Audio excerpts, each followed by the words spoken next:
Hi, I'm Disa Stevens, and I'm here with my friend Lee Twig. She is our curriculum, curriculum person for our county, Calhoun County Schools. And I'm going to ask her some questions about what you do. Okay, great. And we'll go from there. Okay. So in your job, how do you integrate curriculum, both horizontally and vertically aligned, that engages all students in rigorous, relevant academic challenges? Okay. So when we adopt a curriculum, it is very important that we have representation of all different grade levels and communities within the school. So we feel like it's super important to ask parents, students. We make sure that we have EL represented and our special populations, because the lens that they look for in a curriculum is very different. And that we also want to know that it does align from grade to grade. Okay, So, awesome. Okay, interesting that you brought in the EL and things like that. I don't know if I would have gone in that direction yet. So how do you lead and motivate teachers to adhere to the prescribed state standards? What do you think their teacher perceptions of curriculum directors in your position or administrators could be working towards the common goal? Well, we really depend on, we usually as a leadership team at our district level, talk about, what are the most critical what's the most critical focus. And I'm going to use last year in particular, we're even going to talk about that today. Okay. We decided that learning targets were very, very critical because we have to be so intentional with our instruction right now, especially after COVID. Kids have lost, even our high kids have gaps. Everybody's got gaps. And so we want our administrators to know, hey, this is the vision and this is something that we value and feels very important. And then we really hope that our principals are the true instructional leader at the school, so that we're able to get that information to teachers. Hey, everything's tied to standards. We, very rarely get to do the necessarily Johnny Appleseed, just because I love that. I love that lesson. It's so fun. It's awesome. But if it's not tied directly to a standard, then it's a waste. And then it's a waste. Okay. And so everything has got to be super intentional. So we do have teacher meetings as a district where we're also emphasizing and really looking at standards. But also we really depend on our principals to make sure that the teachers in their schools are teaching standards. It's the minimum. Yep, they're there every day. Yeah. Thank you. Are teachers involved in any way in the curriculum decisions, the feedback? Absolutely. In fact, we try, as the leadership team at the central office, we actually try to take a back seat. Gotcha. The people in the trenches have to make the decision. Yeah. So we always have teacher feedback. Yeah, they actually make the selection. Right. I remember I've been on a textbook committee before, and I think that it is an asset to have the teacher information. They have to be. They have to be. Because they're the user. Yeah. So I don't want somebody to pick up my car. No. If I'm driving every day. So I think that the teachers are they are the decision makers on it. Thank you. How do you assess instructional programs, activities, materials? Well, we have a wealth of resources in schools. And so really several times throughout the year, I really work with our technology department that we, first of all, are really looking at usage, what's being utilized within our programs that we're using. And also I want to see where the top growth is. Wow. So not only we use a program a lot, but are we really seeing growth?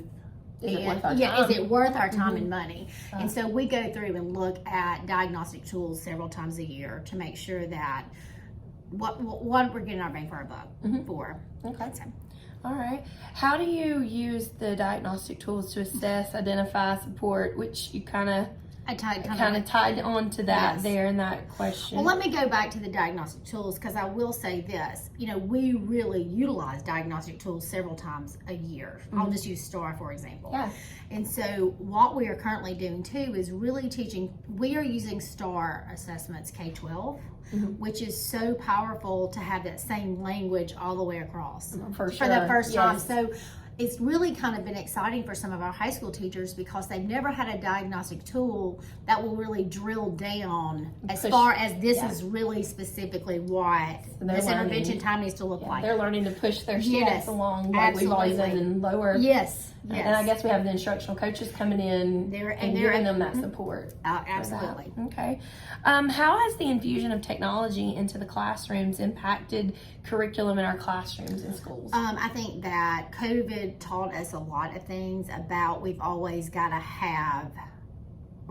got to be ready to go virtual now at any time. Yeah. And so that has really, we don't ever look at a curriculum now that we're not looking at the technology, the technology tools that are there. Are they able to be used without internet? You know, it just really changed the way that we have to think different. Yes, we think totally different than we did 3 years ago. So, and that's not a bad thing. No, it's not. It's absolutely not. So in your opinion, which you've touched on this also, technology transition to online virtual learning, has it been a catalyst for change in curriculum? It has been, because again, I think we have to look at the digital platforms of whatever we choose. It's become a priority. It absolutely is a priority. And because I think all students now are using so much, so it's even tied to curriculum, we're using a lot of those digital components at home. Right. So many kids don't even have a textbook anymore. They are only using it online. So we, I think COVID really pushed us out of our comfort zone to really start looking and utilizing those tools. Even teachers that were resistant had to do it. Yeah, for sure. So what's the greatest difficulty of what you're doing in your position? I think the greatest difficulty that I face is because we are 17 schools, or really 18 campuses. It's a lot. Every school has individual need. And so it's just like in a classroom, it's just it's hard to do a one-size-fits-all approach. So that's just making sure that every teacher is getting what they need to be successful. It's just really hard. Yeah, it's stretched very thin. Doing it by yourself. Yes. So what factors interfere with achieving goals and objectives that you see? Communication and time. Yeah. Oh, that's huge. No matter what field or what you do. It's communication and time all the way down. Those are the biggest challenges. Especially when you're in 18 schools. Yes. You have to be able to give information. And you think you've given the information and it didn't. No. That whole telephone effect. Yes, absolutely. Right. So that's it. Well, I appreciate your time. You're very welcome. Thank you for helping me have a little bit more understanding You're very of what welcome. you do. Hope you make it 100. Thank you. Bye. Hey, I'm here with Miss Melanie Brooks. She's the Career Tech Director for Calhoun County Schools. How are you? Great. Great. All right. Well, Miss Brooks, when we're going to talk about curriculum a little bit, how, in your role as Career Tech Director, and I know you have a high school background too, how do you integrate curriculum that engages all students in rigorous, relevant academic challenges? Well, I think it starts with having teachers and staff collaborate and work together as a team. So I know the question referred to horizontally and vertically aligned. So to me, that's long-term and kind of short-term goals. And in the career tech world, it's a little bit different because we're all on a campus by ourselves. But if you're looking at a school system with a feeder pattern, you would want to start with, your middle school to your high school. How is that going to align in those math classes or those science classes? And then, of course, grade level, you got to have those teachers working together as far as what they're going to work on for those ninth grade students or however that may work.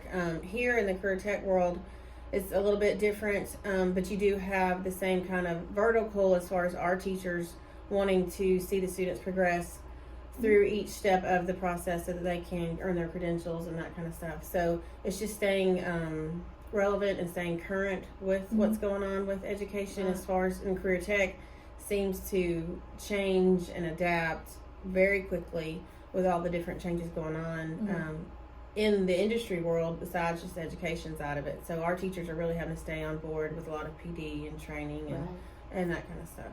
Okay. It's very interesting to hear the different sides of things. How do you lead and motivate your teachers to adhere to state standards, and what do you think are the teachers' perceptions of you as administrator as well as curriculum directors towards working towards a common goal? I think it's just when you're admin or director or whatever you are, it's still the fact of building relationships with the people that you're with. Right. So, like as a teacher in a classroom, it's building those relationships with your students. As an admin or any kind of supervisory role, it's building relationships with your staff so that can now trickle down to the students, because that's who it all, it should start from the top and come down. Yes. So you want that role and that effect to be positive. You want it to be a team atmosphere. You want it to be collaborative where everyone can work together, because we are on the same team. So we need to remember that. That's kind of how I've always looked at it, is building the relationships first, and then going from there. So showing, of course, same thing in the classroom we've always heard. Show the students you care. They're going to leaps and bounds for you, that kind of thing. But they've got to know you care first, because students are the first ones who can sniff out a fake, whatever's going on. It's the same way with adults. Adults are just big kids sometimes. So you just got to really realize that it's all about being genuine and showing people that you really do care and you want the best for them. I think you do a really good job at that in your role. Well, thank you. But just giving them a voice. I mean, I think teachers too, they're all professionals. We should not treat a teacher micromanage or act like, we've hired them to do a job, so let them have a voice, let them have their concerns, listen to what they're saying, because they're the ones in the classrooms now. We've stepped back out of the classroom now, and we're not in there every single day, so I think the teachers need to have that voice with the admin, and there needs to be that open door, open communication relationship too. So I think all of that working together will help build that atmosphere to be successful. Yes, right. Thank you. Do you think teachers are involved in curriculum decisions and feedback? I know you just answered some of that on your campus to allow you have that involvement, but as a whole, what do you think? Yes, in our system now we have curriculum project. I know they just had a big, they'll do different subjects every summer. So they've completed two different ones this summer, 2 subjects. So I think our system is pretty good about involving teachers and getting them in. It's open to anyone who wants to be involved. So they can work and go through the summer, get a stipend and work and have hands-on, production and what's going on in the curriculum and what's happening. And also through our the State Department. I know the cosmetology teachers were just at Montgomery a couple weeks ago working on the new standards for their curriculum and what they're doing. So it seems to be that throughout our state we do have that ability for teachers to, if they want to participate, they can get in there and work on it. Yeah. I think that's interesting. I'm not familiar as much with the career tech background, so it's very interesting to hear that cosmetology and other departments are kind of doing what we do, what I've done in elementary before with textbook committees and adoptions. Same thing. Miss Lester was just down there. Oh, that's really cool. So how do you assess instructional programs, activities, and materials? I think that just in staying in the classrooms, being a regular. Of course, we have observations we have to do on teachers, but there are formal ones and there's informal ones, and I think the formal ones, we have to do those certain things that we got to do. But I just think being a regular presence, being seen, not being a stranger. A lot of times at some schools I walk in and the teachers would just stop and be like, "Can I help you?" And I'm like, "No, just keep teaching. Keep going. I'm not stopping. I'm not interrupting. I just want to see what's going on." So I like to be out and involved in the classrooms as much as I can. That's why I'm here. I don't want to be stuck in an office all day. Unfortunately, I have to do paperwork sometimes, but I just think being out and being involved, because that shows the teachers that you're supporting them. Yes. That shows the students that you're supporting them. That we're all here together. That we're all working and we have expectations. There are things we need to, accomplish, and there's going to be accountability. So there has to be that presence and that involvement in every aspect of it, from in the classroom to the paperwork to all those other sides of it. Yes. For sure. So how do you use diagnostic tools to assess, identify, and support instructional improvement? And do you think administrators and teachers are equally involved or connected with that? I think they should be. I think with those observations we talked about, we've got Alabama started a new Alabama Teacher Growth Program that we have now. So the new ATOT, the Teacher Observation Tool, all of that stuff's kind of getting rolled out. So there are steps, I think, in place that we're trying to get to a more successful kind of process for all of the teacher observations. But I think it starts with having that dialogue with teachers. And then if you do go and observe, or you have that formal observation, there should be some kind of communication there. It shouldn't just be, I came in, give you a piece of paper, and that's it. There should be some kind of dialogue, either between the admin and the teacher, or however it's going to work, so that if I saw something that I didn't understand, or I saw something that I didn't like, or I saw something that, I wasn't sure about, we can talk about it. Right. And then, oh, okay, well, now I understand why you were doing that, or whatever it may be. So instead of just assuming or going on whatever you're seeing for that 20-minute period, that's not the whole lesson, too. Right. So I think, a lot of times admin kind of forget that part of it, too, so because we haven't been in the classroom. So there needs to be, I just think that dialogue is very valuable, the feedback, all of those things work together to kind of help all those tools. You be a better teacher, me be a better admin, that's how it works. Well, I noticed with ATOT, it's very, we're measuring the kids a lot more than we're measuring what's actually the teacher's doing. And so some of that's out of our control. So it does mean a lot, as the educator for the admin to talk about it, because there may be some things you didn't see that we no longer have a not observed option anymore. So that or that the teacher's been dealing with for the last 3 weeks with that, certain things have been going on in the classrooms. There's all those dynamics that need to kind of. Yeah, I really like the new format that's being rolled out. I think it will be more, it'll push us in the right direction in communication too.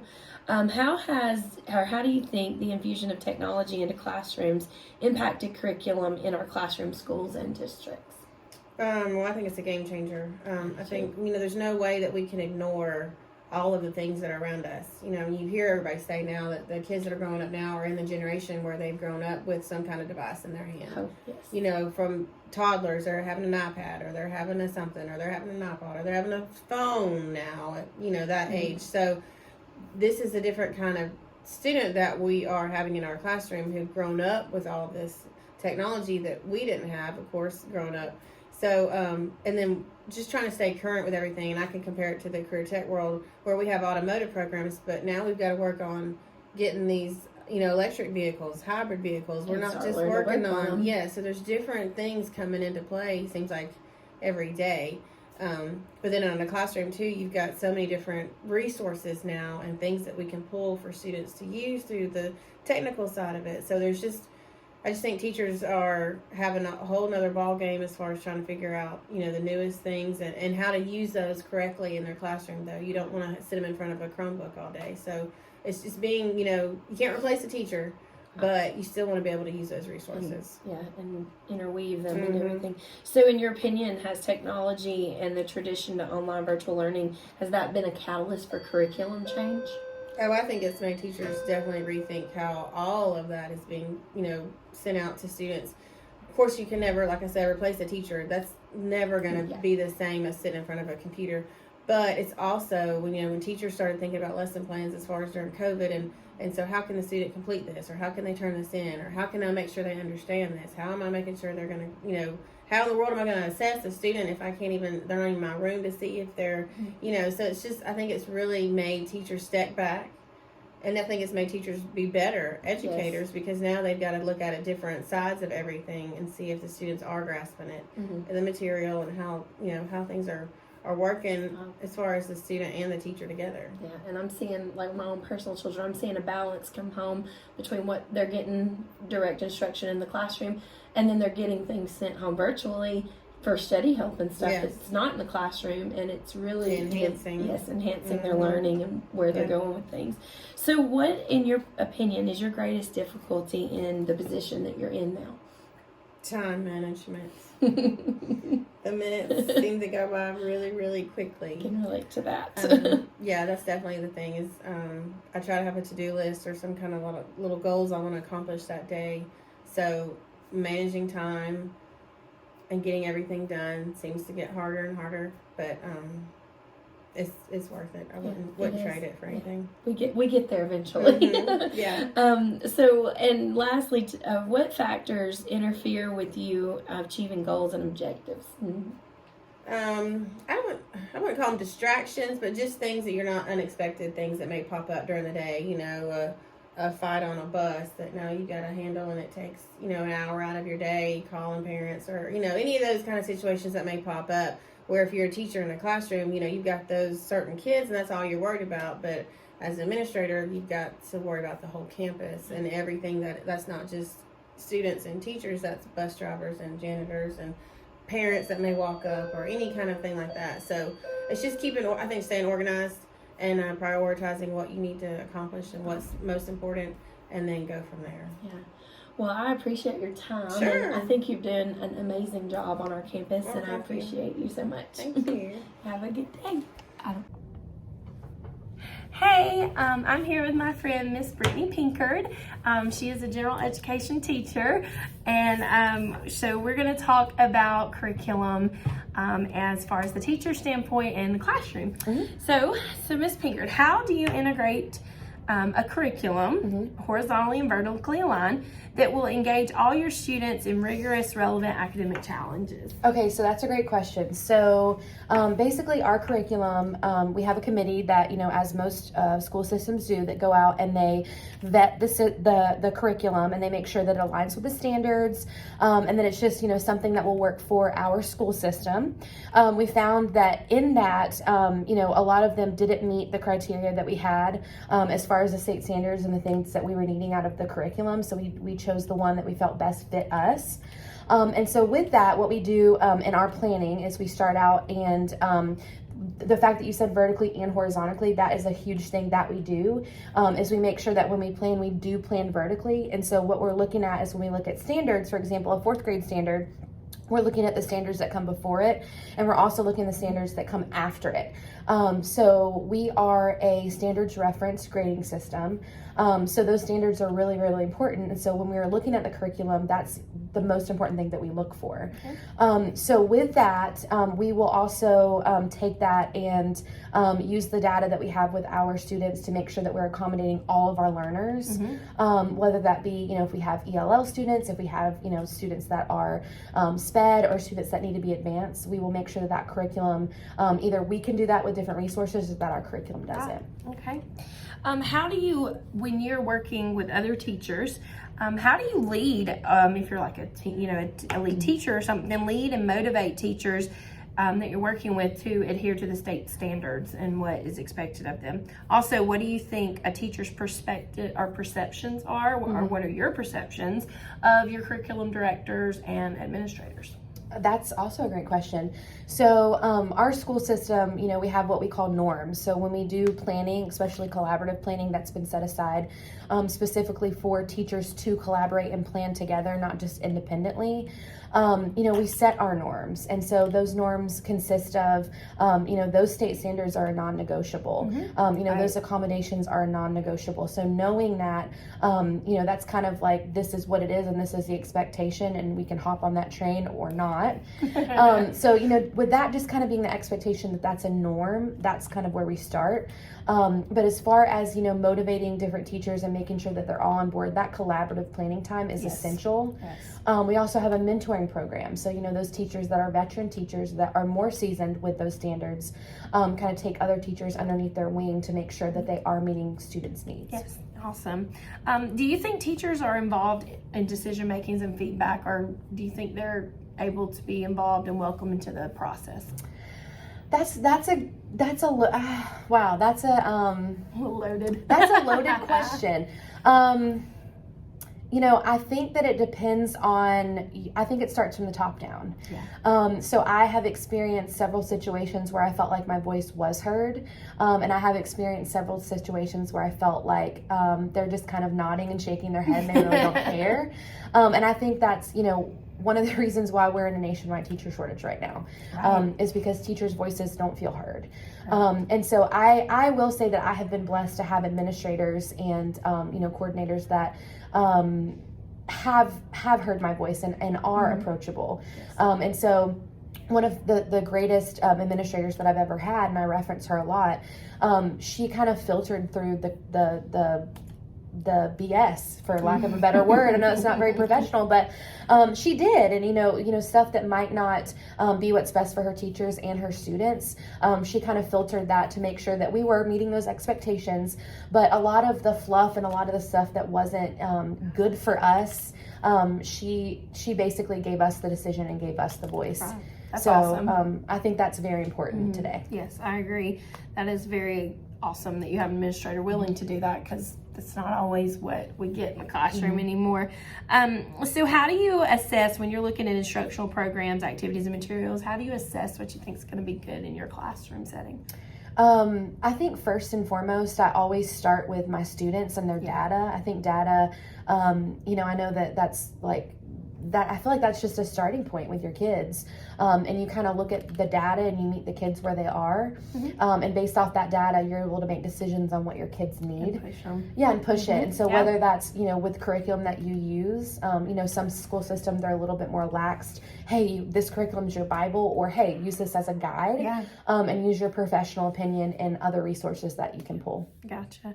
How do you use, you know, we've talked about data a lot. How do you use diagnostic tools, or the different forms of data that you're mentioning, to identify and support instructional strategies and improvement in your classroom? And how do you think administrators and teachers are kind of involved together in that?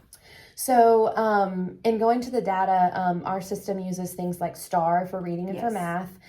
We also use Ames Web, so we test on like reading, vocabulary, you know, silent reading fluency, oral reading fluency, all of those measures that we set goals for as a school district. And so we use those, but we also use data that we have in the class, just knowing our students, because teachers are the best. Just the informal. Yeah, absolutely. You know, just those informal data points, you know, that's your best resource is the classroom teacher. So I think that, you know, being able to have those conversations, we also meet with our principal every Friday. And she asks us honestly, you know, hey, what's working? Hey, what's not working? What data points do you feel are valid for your students? So I think those continual conversations are important for meeting the needs of students. Yeah, that's really good. It's good to have an involved administrator too. Absolutely. Makes your job better and happier. So how has the infusion of technology in classrooms, how do you feel that's impacted curriculum in our schools, districts, and classrooms, just individual classrooms? I love that question. I love all your questions. So I love technology. I love integrating technology. And I think this is like, you know, it's like a tug of war most of the times, because it's like, it's a blessing, but it can be a curse. If it doesn't work. Absolutely. But, you know, one of the conversations I had with one of my co-teachers the other day is, you know, it's kind of like, you know, something that the kids need to be fluent in. It's like, you know, digital tools, that's just like they're fluent in English in the technology immersed world that we live in. That is a fluency that they need to know and understand. Absolutely. And that's just a part of their culture. So I think that, you know, being able to be up to date and being open to learning that, I think as a teacher, that's the most important. For sure. Okay. So back to technology, do you think that the transitions that we've seen due to COVID and other reasons of online virtual learning, do you think that's kind of been a catalyst for change in curriculum? Absolutely. I think that when we had COVID, we kind of got a team together, and I was one of the virtual teachers. And so we kind of built that program from the ground up. Okay. Had to. Absolutely. And we had to make sure, you know, that our kids had Wi-Fi, that they were being served. And so that was really an eye-opening, jarring experience, because, you know, because of, it was a blessing and a curse because of the pandemic. And so we were able to see, you know, hey, we need to make this, you know, an even bigger priority and make sure that our technology is up to date and it's working effectively and efficiently to service our kids. So what factors do you think interfere with you achieving your goals and objectives in the classroom? I think, I don't know, there's a lot. I think that, you know, I think back to, if you're going back to data, I think that what if a kid came in and, you know, they got yelled at that morning, or they had a bad day. So many things can influence that. Sure. So I think that having that flexibility as a classroom teacher and extending grace to your students and to yourself is very important. And so I think that, you know, honestly, we have to, you know, there's statistics that teachers make more decisions than brain surgeons a day. And I believe that's true. I do believe that.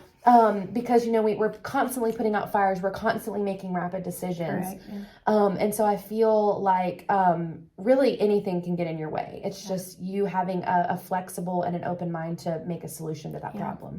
And my last question, what do you consider is one of the greatest difficulties as an educator? I think if you were to ask me that when I first started, my answer would be different, and then a year later it would be different.